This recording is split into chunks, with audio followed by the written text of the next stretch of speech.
Hi, Dan Cucimilio here with the NorCal Sports Network. Today is Thursday, January 11th, 2024.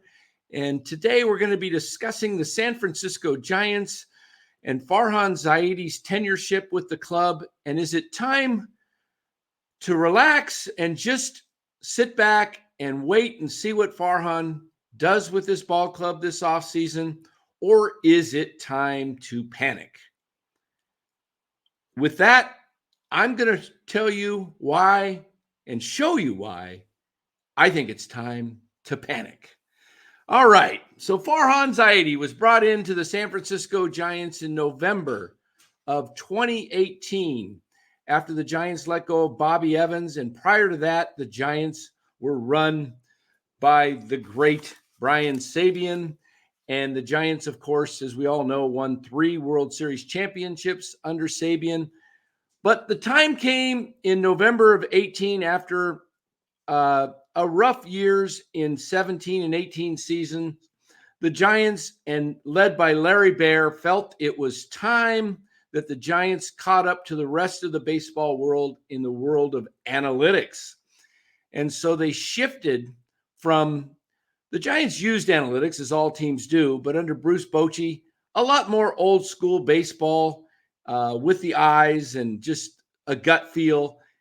And Larry Baer felt it was time the Giants needed to really get up to speed with the analytics. And so he went to the LA Dodgers and hired Farhan Zaidi, who was the general manager of the Dodgers at the time, meaning he was really the assistant because titles have changed from assistant GM and GM to now GM and president of baseball ops. So Farhan was really no more than what Pete Petulia is as the Giants general manager today. Farhan came in with rave reviews, glowing recommendations, and supposedly the guy that was on the cutting edge of the analytics world of Major League Baseball. And the Giants felt that they had pulled off a big coup in stealing him from the LA Dodgers. And Farhan's first moves were very minor and somewhat insignificant. A lot of the moves that Farhan made in his first offseason were just of the minor types of moves. In fact, just days before opening day in 2019, he signed Connor Joe and Michael Reed from other teams. I don't know if they were trying to recall, but I think they were maybe put on waivers. He picked them up, and they actually started opening day in 2019 as the starting left fielder and right fielder. I believe the game was in LA, if I recall, but Connor Joe, Michael Reed, opening day starters, which didn't last long. One of Farhan's probably better moves, I believe it was in that first offseason.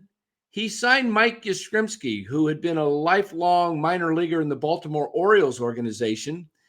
And Yaz, at the time when he was signed, he was really an unrecognizable player other than his last name of Yastrzemski, who's the grandson of the great Carl Yastrzemski from the Boston Red Sox. So Mike was signed and then later made his debut that same season in 2019 and actually had some productive seasons in 19 and 20 and a little bit even into the 21 season. He was doing pretty well. But that was probably one of his more significant signings, along with Tyro Estrada later on and picking up guys that he did pretty well with, Carlos Rodon, Kevin Gausman, to name a few. Mauricio Dubon was picked up in the one of those, I think it was the 2019 trade deadline during the regular season. He picked up Mauricio Dubon, who came, I believe, out of the Brewers organization. Dubon was a really good find. And then, as I mentioned, Estrada and some of those others. But what Farhan has failed to do is hang on to any of those guys. He let Rodon go basically in free agency instead of trading him during the 2022 season before the trade deadline. Instead of picking up a prospect or two from the top 100 list, I think he could have got something from the New York Yankees, who desperately wanted Rodon that trade season during the trade deadline. He let Rodon walk because he felt like the Giants were still a team that can compete for a wild card spot. He totally misjudged that. I remember saying back then that the Giants were done at the trade deadline, and they came out of the all-star break and immediately lost like 7 or 8 in a row. And then right before the deadline, they were facing the Dodgers in a 4-game series. And at the time, they didn't have a shortstop. Crawford was out, and they brought in Dixon Machado from the Chicago Cubs for about a week or two at the most. And you knew that the club was in difficult times, dire straits. They got swept by the Dodgers and were completely blown away and were out of the race. So Farhan has made some decent moves, but he's failed to capitalize on those moves. And what I want to show you today is that, and discuss further, is Farhan was brought in again to build up this minor league system and make it a really top minor league franchise, organization that would lead the San Francisco Giants into the current century that we're in, or century, decade. Excuse me with that one there. We're into the current decade. And now here we are entering the 2024 season, Farhan's 6th season. And what I want to do is show you what others are saying about the Giants' actual farm system, because this farm system, and I'm just going to share with you the National League West, compare them to the National League West. All right, so what I have up here on the screen right now is I have the Giants and the Dodgers, and we're going to take a look at their systems. We're first going to look at the Giants, and this ranks them. Well, let me go to, this is all levels. We're going to go to the minors here. Okay, we're going to click on minors, and there at the very top, you've got Bryce Eldridge at 14.9. And for this exercise, we're going to compare all 5 teams in the National League West. And then I'll give you a conclusion at the end of this. Okay, so we're starting with the Giants. Bryce Eldridge has the highest ranking of Giants minor leaguers. And this, again, does not include people who have actually made it to the majors, even if it's been for just a short call-up. So we're not going to see on this list Marco Luciano, Luis Matos, Wade Meckler, Casey Schmidt, those type of guys, okay? So this is just people who have not made it up to the major leagues yet.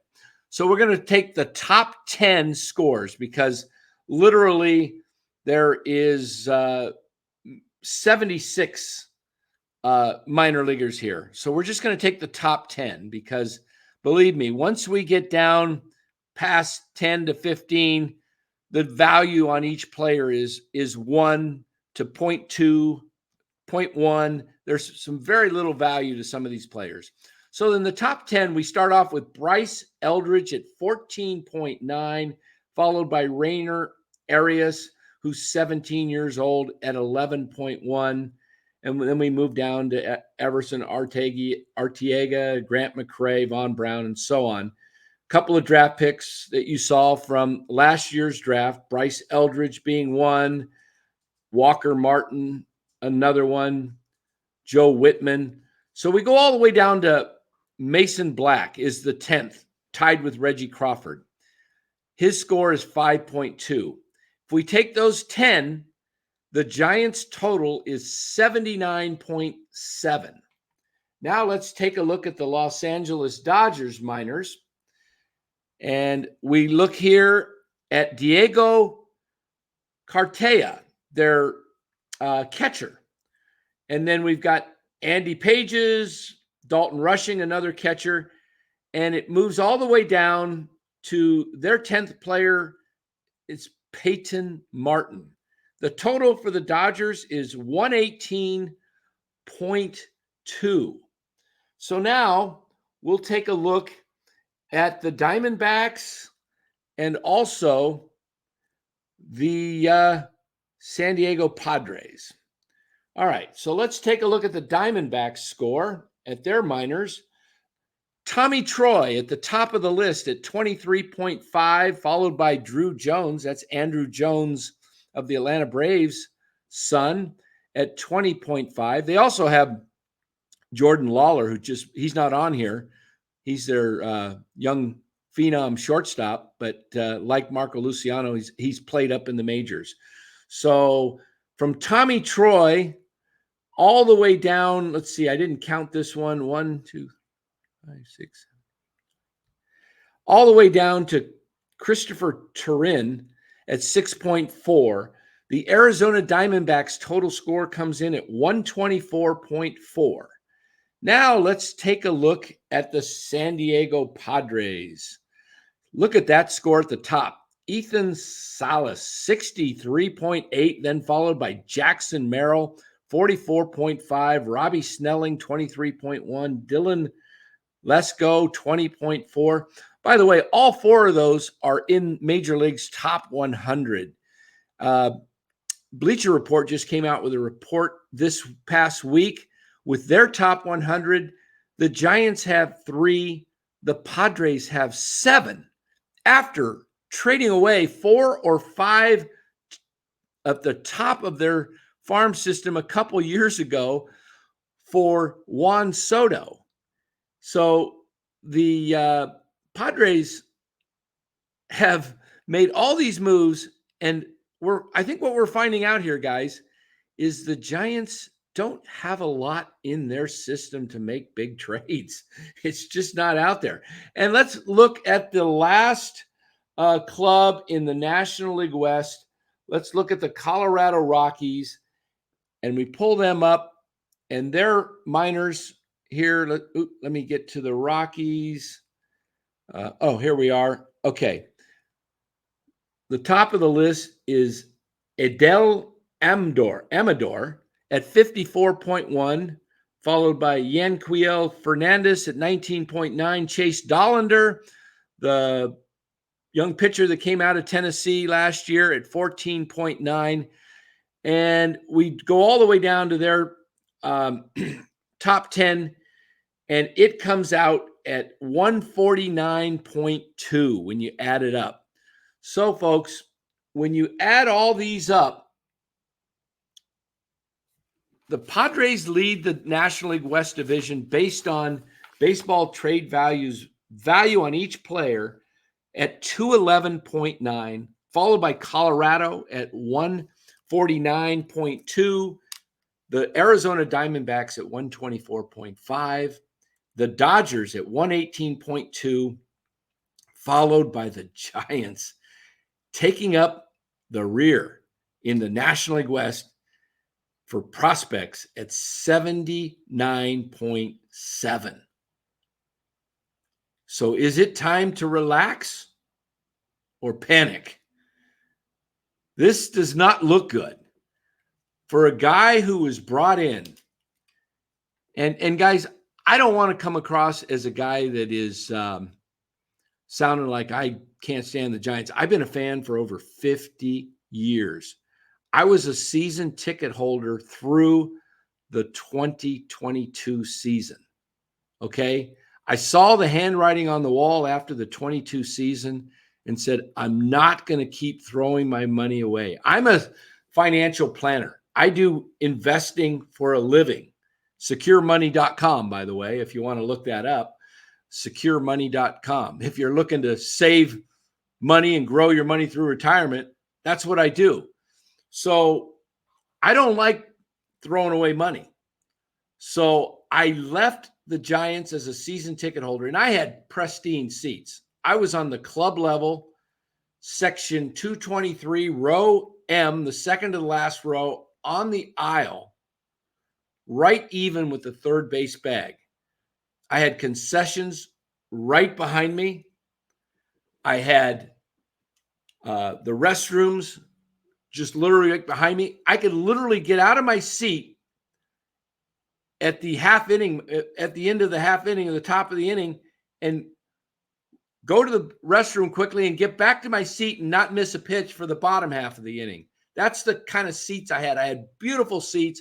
I loved them. I wanted to keep them for another 20 plus years, pass them on down to the family, but I was losing money like left and right. I live in Arizona, grew up in the Bay Area, but now I live in Arizona. So I would come to several games a year, but the games I couldn't reach, I would try and sell with the Giants partner, StubHub. And would you believe it? I lost so much money trying to sell tickets that nobody would buy.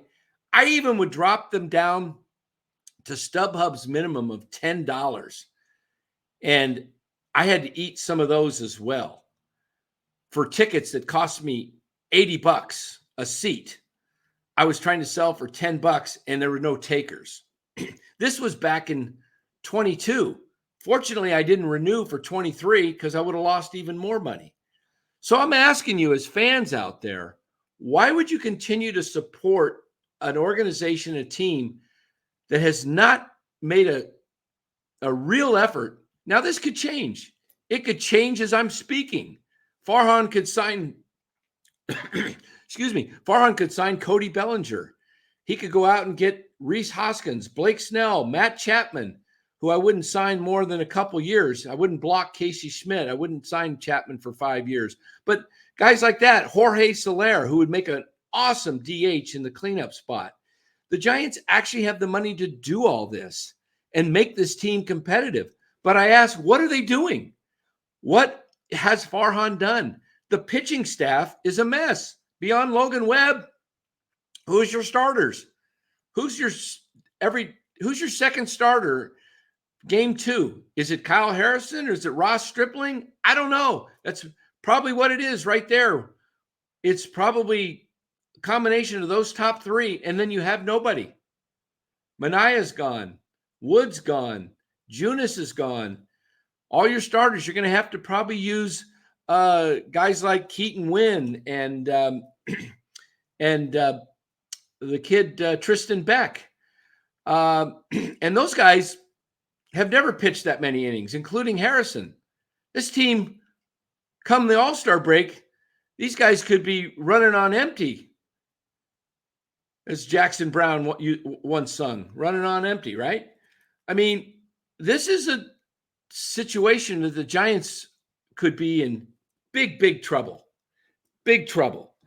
So I want to point this out because it's time that the Giants do something drastic. If Farhan does not come through this offseason and sign, this is a critical offseason because you don't have a lot in the pipeline, as I just showed you. You don't have a lot to trade for. Your best trade assets are Luciano, whose value is not as great as many other minor leaguers because of a back injury. Joey Bart has very little value at this point on the trade value on the market.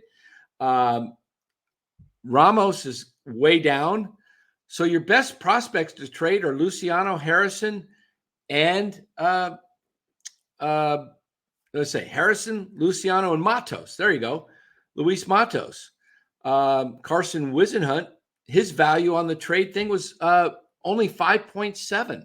I was shocked. I thought Wisenhunt, because we've heard all about Carson Wisenhunt, would be up in the 20 range or even higher, as one of the guys with the greatest changeups. So I want to point out some more of this stuff. Farhan Zaidi, the guy who took over the Giants in 18, actually fired 8 of the pro scouts as soon as he pretty much took over. San Francisco Giants fire 8 pro scouts braced for significant changes. Now, he went all analytics for the most part and cut the staff, the scouting staff, by 40%. knocking out 8 of the 20. He knocked out 40%. Okay. Now, where's the proof in the pudding? Where's the guys in the minor leagues to show for that? We don't have. We just showed you they're worst in the National League West. They can't even compete with the Rockies going forward. The Rockies will surpass the Giants at some point in the next 1 to 2 years if the Giants don't have success in the trade market this year or signing some key free agents. I want to point out one other thing to you when it comes to this. Let's look at what baseball says is the best farm system out there. Pipeline executives on MLB.com said the Baltimore Orioles at 79%, 4% said the Dodgers, your arch rival, 4% the Pirates, and 13% said others. Which team uses the draft best? 41% the Dodgers, 32% the Baltimore Orioles. The Giants, do you see the Giants anywhere in there? Not at all. No votes. Which team plays the international market better than any other? The Yankees, 21%. The Brewers and Padres at 16%. The Dodgers and Tampa at 12%. The Astros at 7% and 16% others also received votes. Braves, Guardians, Mariners, Mets, Phillies, Rangers, Reds. Nothing with the Giants. Which team is the best at acquiring prospects and trades? 77% Tampa, 6% Cubs and Nationals, 4% Reds, 7% others. Also receiving votes, Dodgers, Orioles, and White Sox. What is the most underrated farm system? Boston, Detroit, Seattle, 11%. Cincinnati, 9%. Cleveland and Milwaukee and the Phillies and Texas Rangers, 6%. Colorado, the Astros, the Marlins, the Mets, and the Padres at 4%, 10% others. Okay, I think I've showed you enough, guys. So the Giants don't look good going forward. We've all talked about these prospects because we hear about them as Giants fans all the time. It's this guy, it's that guy, it's Meckler, it's Von Brown, it's Birdsong, it's Landon Roop. These guys are going to be great possibly and become. We hear about them because that's all we think about. But when you talk about it with 29 other teams, the Giants are nowhere to be found. Okay, guys? That's all I wanted to point out today. This is a very dire and bleak situation going forward. I think it's time the Giants bring in a real baseball person, go out and spend money, get the best scouts in the business. There's no cap for paying for scouts. There's no cap for paying for minor league guys that evaluate talent and help them develop. Go out and get the best of the best. Bring in somebody else. Put Farhan in the back office. Let him do his analytics thing, but don't make Farhan the head of your organization. He's obviously not cutting it. I just showed you there. There's nothing to mention of the Giants anywhere when it comes to anything positive with any of the categories I just threw out to you. All right. So we come on. This is NorCal Sports Network. We're on every night at 8 o'clock Pacific. Make sure you subscribe. Join the chat. We take live call-ins several nights a week. We're on from anywhere from 2 to 3 hours a night from 8 o'clock starting Pacific time. Join us, NorCal Sports Network. Thanks for watching. Everybody have a great rest of your day. Thank you.